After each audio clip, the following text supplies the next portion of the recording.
Welcome back to another episode of Becoming Relentless. I know that this is your favorite podcast, and these are your favorite hosts. I am Eleanor McCabe, and I'm joined by the lovely Cecilee Wesh and Danielle Kissenberger. Yay! We're back. We're ready. Yes, we're back together again for the second week in a row. And We're starting our way. yes, we're starting our streak all over again. We're not going to be sick, which is funny because just last podcast we talked about how I never get sick, and then I lost my voice for 3 days. I jinxed it. That's the second time I've jinxed something like that. We need to start knocking on the wood table that we have here. Last time I jinxed myself, I got in a car accident. Oh no, I remember that. Yep. Yeah. I need to watch my words.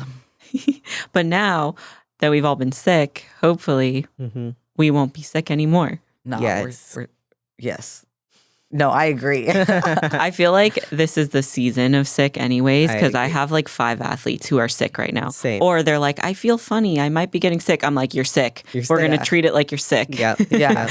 Even though you want to mentally tell yourself you're fine. You're like, you're not sick, even though you feel it coming on. You're good. Which is funny because we just had our podcast released about like being sick and what to do. So hopefully that's like a helpful resource for everyone right now. It helped me. I was like, vitamin C, vitamins, get them in. Get the NAC in. Yes, all day. Actually, I did. I had a DM of a girl who said that she bought NAC and she took it and she's like, I feel so much better today. I was like, yeah. There you go. Magic. It is the magic.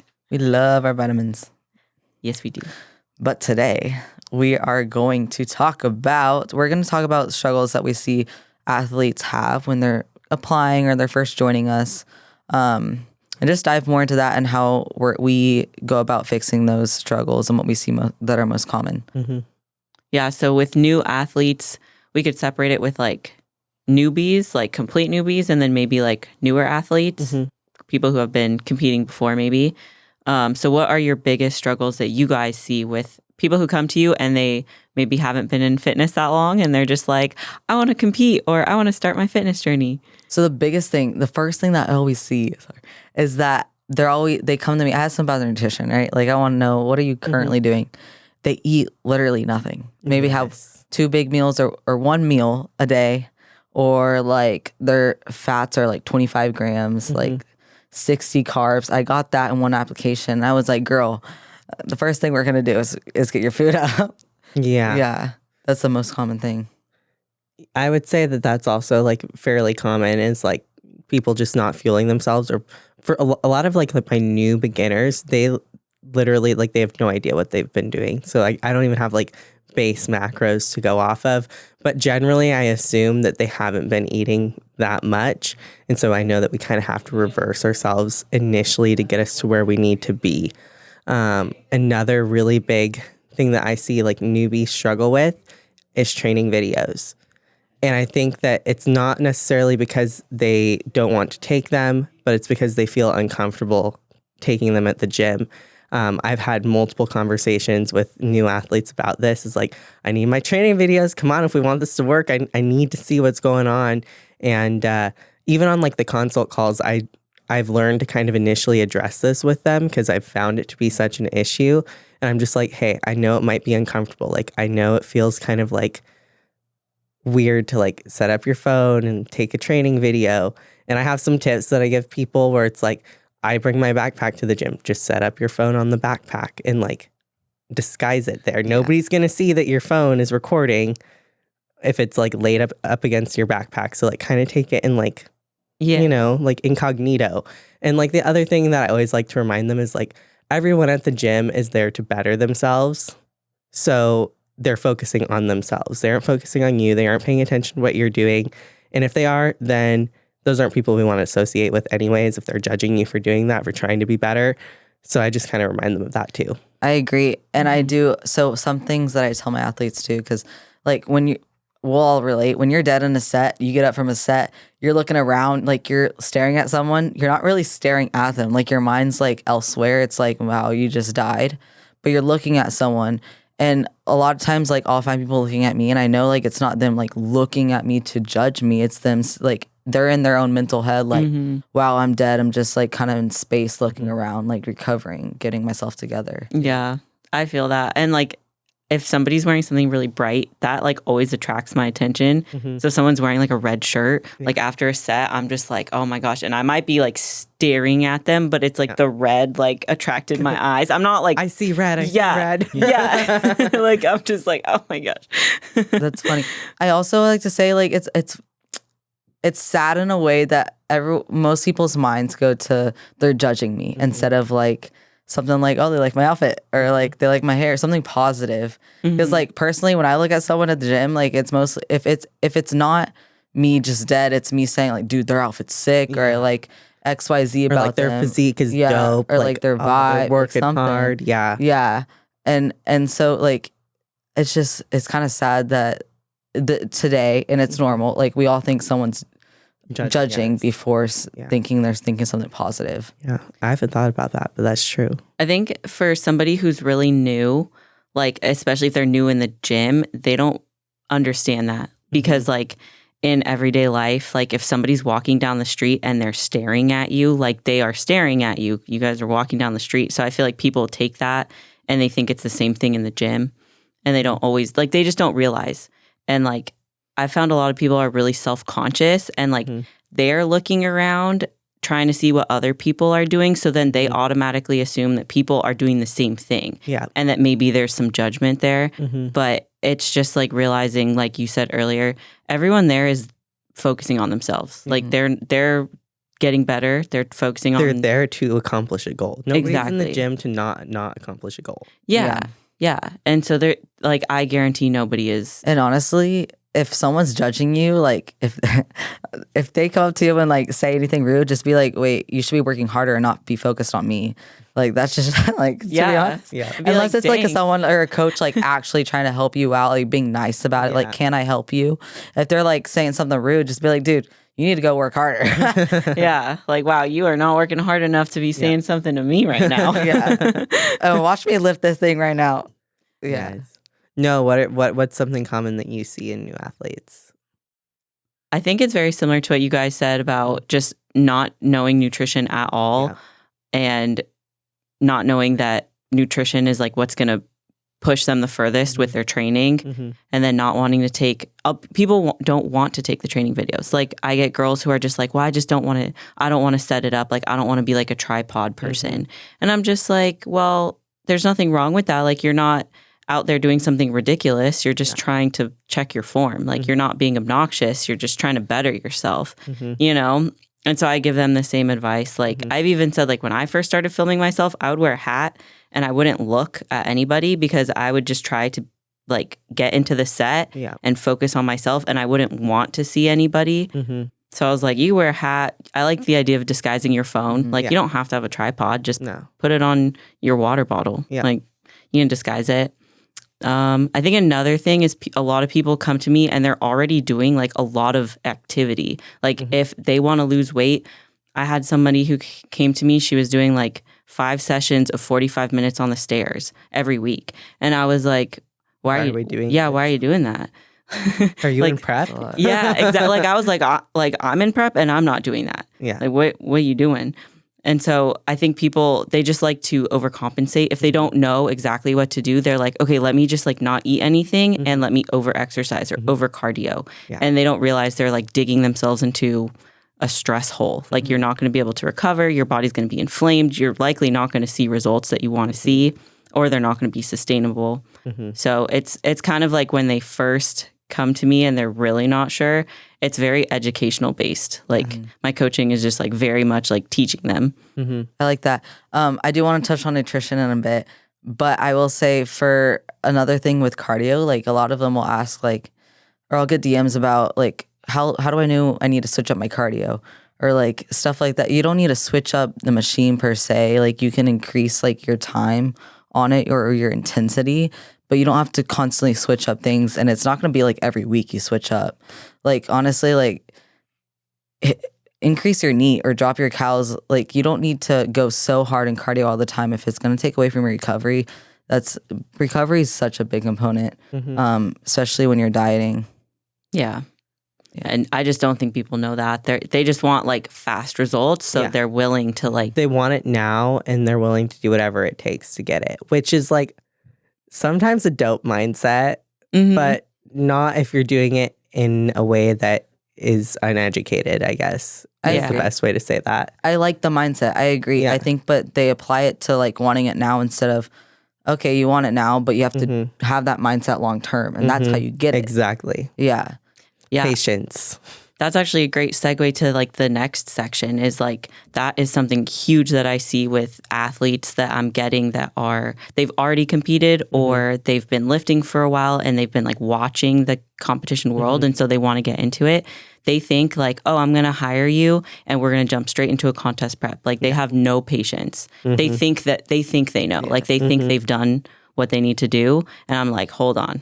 Like just because, maybe you've competed once with a different coach and like it was very cookie cutter or whatever your experience was, like that doesn't mean that it's going to be the exact same thing. Like just because you did a 12-week prep last time with a different coach doesn't mean that you're going to do a 12-week prep with me. And I don't want to say this to come off cocky, but it's going to come off cocky. But like you decided to hire a coach on Team Haley. You did that for a reason, and it's because you see the standard that we set.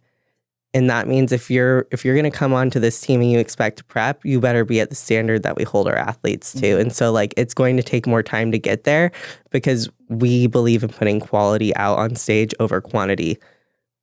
I love that's it. just how it is. Yeah. Yeah, no, Like, that's and not and I cocky, think it's that true. we're all very honest with our potential athletes, people who inquire with us with like, hey, like I want to reach this goal with you. We can try it out, but it's gonna take time. It's not like this timeline you have in your head probably isn't going to work. Yeah. I like the timeline never works. No. Like the prep's never smooth. Like we've gone over that a million times. I just got to reiterate. Like it's never that smooth. And I like what you said. That's something that grinds my gears a little bit. I understand when you're new to competing or like you're just a new competitor. You've only done one show or so. Like thinking that way, if you hire a coach and then go into prep because you hired them for the prep, like you apply for a prep coach, but coaches like us who build athletes to be winners and have winning physiques don't do that because we have to build you up to win. And just jumping into a prep is not how. Yeah, we're more than just prep coaches. We are year-long athlete building coaches. Like we don't just put people on stage. We build athletes who are going to be competitive and have a long-running career on stage. And that's how we service our people. Like we don't service our people as short-term hit and go. Like we service you like you've been our athlete for a year now and you're going to be our athlete for the next year. Like we service you like in that way. It's a relationship. Yeah. Yeah. I feel like we're very long-term minded. We have like a vision and long-term as in like 5 years, like not even just like 1 or 2. Like I have multiple athletes where I'm like, oh, I can see where we're going to be in 5 years. Yes. Yeah. Fucking amped. Yeah, exactly. And it's like, but I think most people hire a coach anticipating that they're going to reach their goal within 6 months to a year. Like their timeline is short, even though people listening might be like, well, a year's not short. It is and it isn't. Yeah. Like for bodybuilding, it is short. It's short as a lot can be accomplished in a year, but not everything you want can be accomplished in a year. Yeah. I like that. I will say, like, when I was first getting into coaching, I didn't really understand the power of long-term, like what having longevity is within achieving a goal in athletes. And I didn't really understand that in order to like help an athlete achieve the best goal, it has to be a long term. Like it has to be an investment with each other for a long period of time, more than a year. And that's how you really, really, really achieve goals. And something that I actually do to kind of help guide my athletes with this is in my check-ins, I have them state what's a short-term goal that you have for this month, and then what's your long-term goal. And that way we can be like reassessing and evaluating like the goals, and like let's say they're short, like, and we can even call out some short-term goals too sometimes, because like sometimes those short-term goals I'm like, okay, like I want to lose 15 pounds this month. No.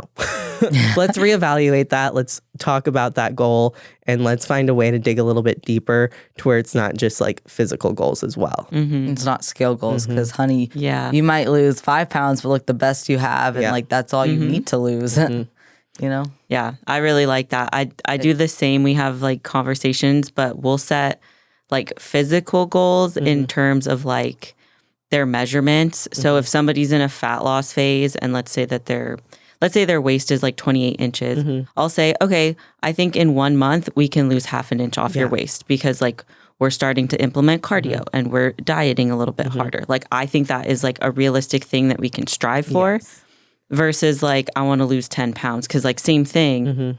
I mean, we could even aim to lose 2 pounds and you might not. Like you might just be recomping. Yep. So I also do like clothing. So if they have like a lot of my girls, they'll have like clothes that they want to wear, but they haven't, or like clothes from high school, which I don't know why you would hold on to clothes from high school. I'm sorry. Why are we doing that? But that's a tangent. But I'll get messages where like they'll share with me in their wins, like, oh, those pants from 5 years ago that I haven't fit into, like they finally fit. And I like setting those as like goals as well because I'm just like, that's something more realistic and it takes their focus away from the scale. Yes. Because the scale might not have changed that whole month, but you got the pants on. Yes. And I will also say that that's another kind of thing that a lot of beginning athletes focus on is the scale. Yeah. So I was educating them on it's not everything. Which makes sense. It's like one of the last things I look at. Yeah, it is the last thing. Yeah, but I would say like it makes sense like if I were new and when I was new, like the scale was so big. 100%. So we're not like blaming you. We understand. We just like, well, we're going to educate you. So I promise you, the second you apply, the email you get back from your application has knowledge and us educating you already. It's just like, let's fix this mindset. Like, let's, exactly.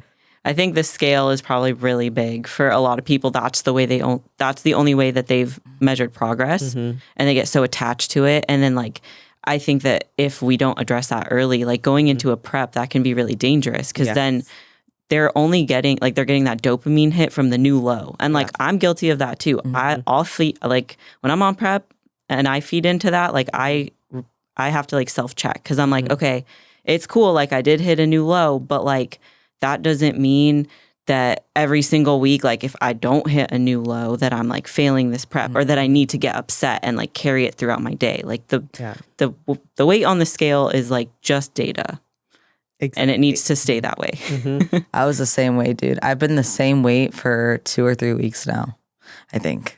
At least 2 weeks. It is exciting when you like break a plateau. And like, I definitely get being like, oh, I hit a new low on the scale, like after like putting in that work. But if it's like every day or every week that you're like, oh, the scale's not moving, or like you're like celebrating by losing when it gets to the point when you don't lose and you don't get to celebrate, that could be like bad for your mindset. You also want to think about it because sometimes your coach is having you hold that weight on purpose. Yeah. Yeah. Like true. I do that with because like you don't want to just be constantly dropping in most scenarios. Like you want to hold it for a little bit to like let your body catch up. And like generally during that time when the scale is staying the same, we're probably seeing you come in tighter too, which is even cooler.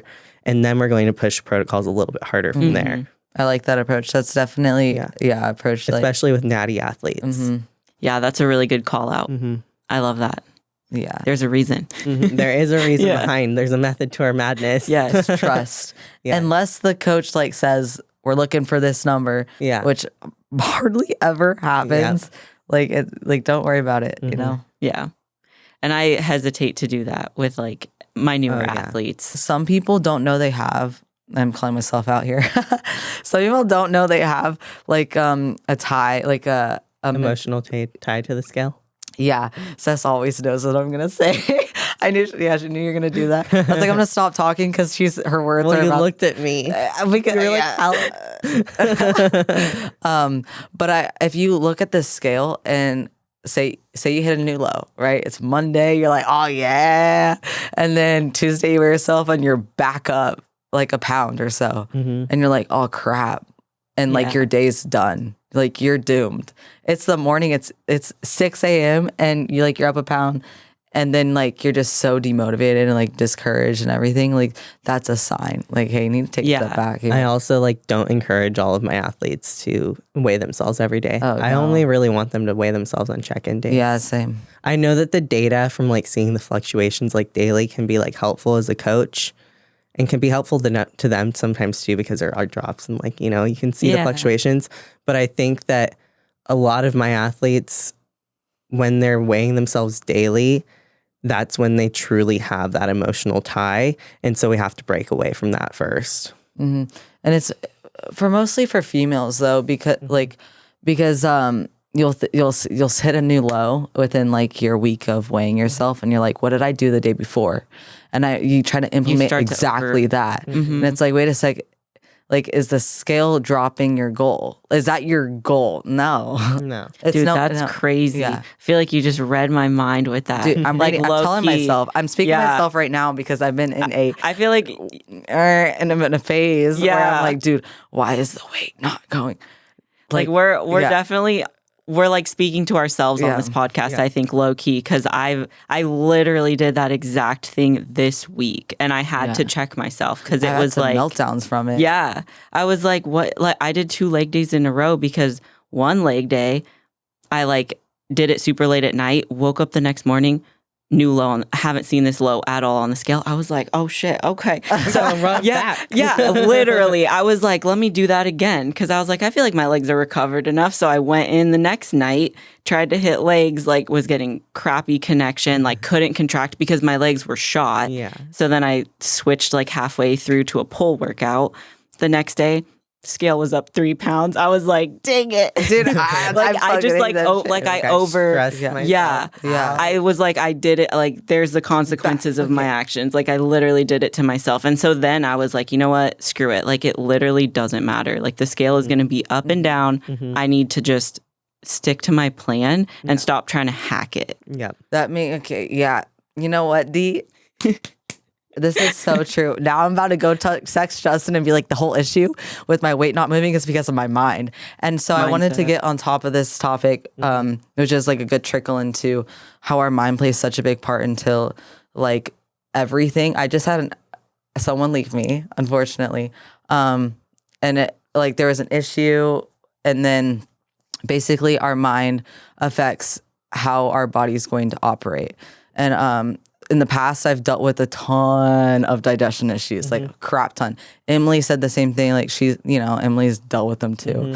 And like when I deal with them now, I know I have to remove my mind from it, because if I let my mind if you fixate on it, I know that it's just gonna become worse. And so that's something that new athletes struggle with. I know is that they fixate on something. Like hitting a new low or XYZ, having a flat stomach or like hitting a PR on a certain lift. And they fixate it so much that they just drown themselves and it doesn't happen. Which the PR is good if you like envision yourself repping. It's different if you're manifesting it, but if you're literally like there, like, if I don't get this, I can't do it. And if it ruins the rest of your workout, if you don't hit what you're trying to hit because you're trying to get that PR, and then you have a crap rest of your workout because your mindset is just shot, then that's not good. Pressure is a privilege, but it should never cripple you. Yeah, that's kind of what I like to say. Yeah. Boom. Mic drop.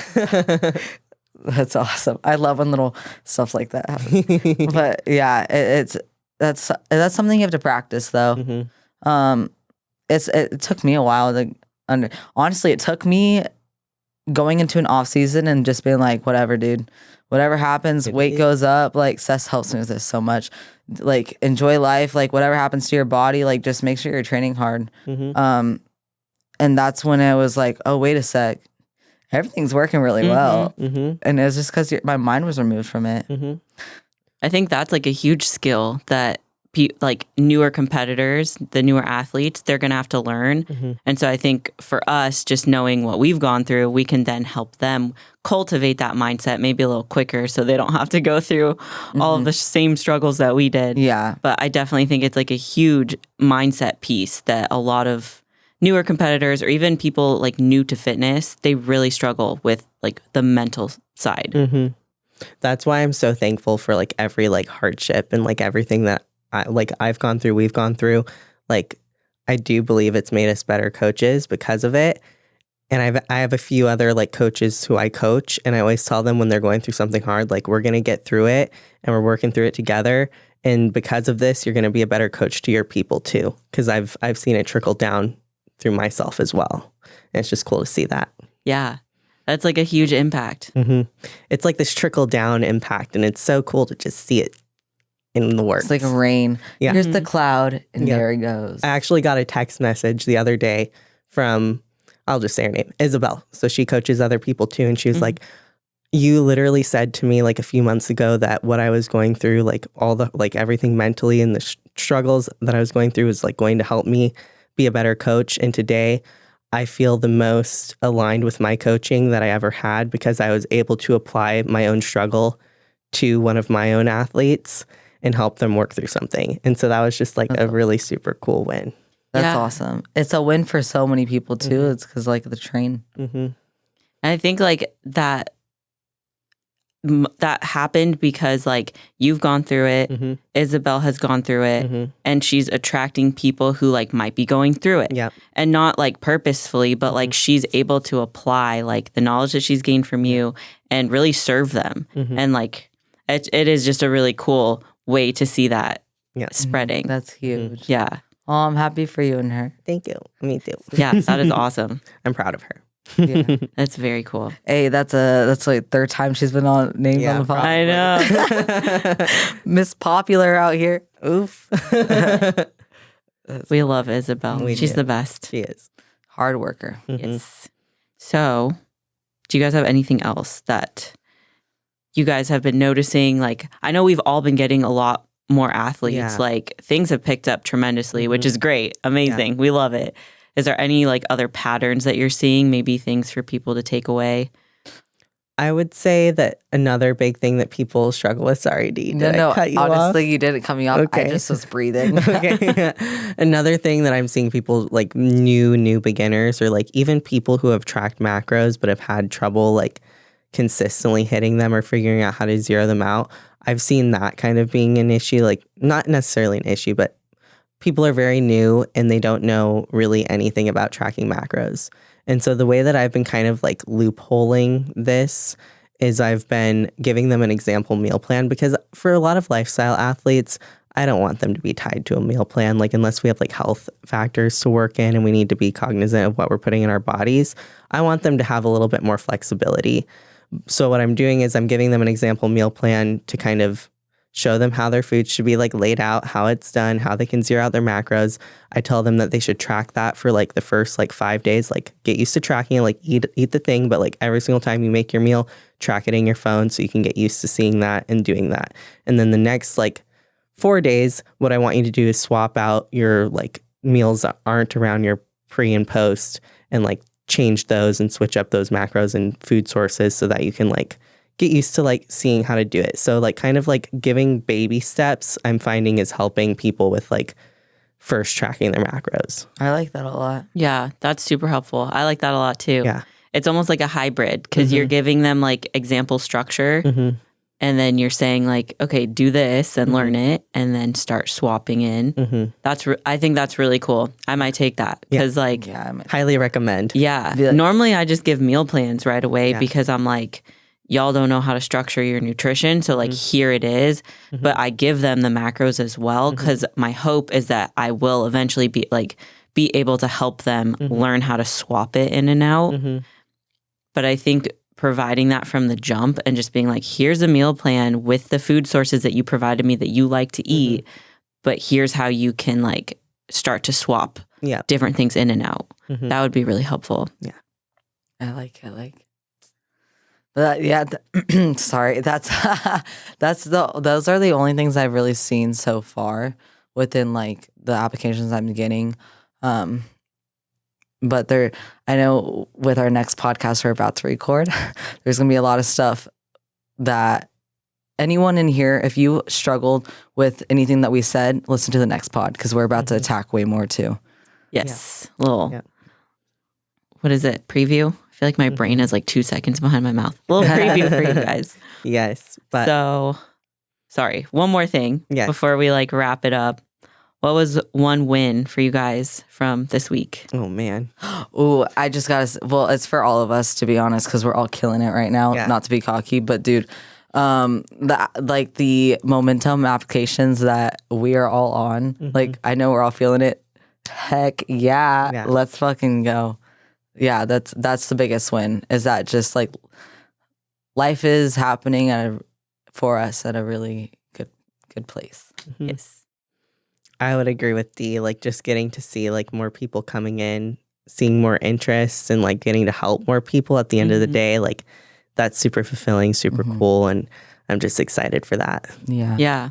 I would agree. That's a huge win. I just feel like the applications that we're getting, like we're all getting good applications too, not just like random, People but like who have goals yeah. and want to achieve them and like want to invest in themselves and their health. And like that's what we want to do for the athlete is invest with you for your health. Well, I noticed too, like the caliber of competitors every single year has just been increasing. So I like that the quality of applicants that are coming in are also reflecting that. Like I just feel like the quality is better, which is really cool. And I also think Team Mahaley, like what we stand for, I've always loved the culture, but I feel like there's kind of a shift. Yes. Definitely. And it's not that we're very hardcore. Our standards are high, but it's not just like Team Mahaley. Rah, rah, rah. It's heartwarming. It's like we're gonna care for you like a heartwarming mom, but we're gonna push you. There's tough love. No, like, it's a family. It's how I believe family structure No, should we're work. all family. And even if like, for example, Cess and I are different, like we have our own roster, but dude, her people and like my people, like we're all family. Like we're on this together. Doesn't matter which coach you have. Like TM is a fan. Yeah, TM is TM. It's been really cool. Yeah. I'm really happy to just like be a part of it and like see it changing and evolving and growing. Yeah, me too. Special. It is. It's very special. Thank you guys so much for tuning in. We hope you enjoyed this episode and we will catch you on the next one. Bye. I hope y'all really enjoyed the podcast today, leaving it feeling more relentless than ever. But we have a few things that we would love to ask of you, so I'm going to give this over to Noah. Thank you guys so much for listening. If you could, I know that this is your new favorite podcast. Please leave a 5-star rating and review. Leave any comments and questions below. And make sure that you're sharing across social media so that all of your friends get to listen to the greatest podcast on earth. And if you have any questions about any topics that we talk about or anything at all, fitness, competing related, anything, we'll hit you back up, Instagram or in the podcast under, if the comment box is there, then we will definitely answer your questions and help you out as best as we can. Absolutely. So leave those 5-star reviews. Let us know. And we'll talk to y'all again soon. Have a relentless day. Bye.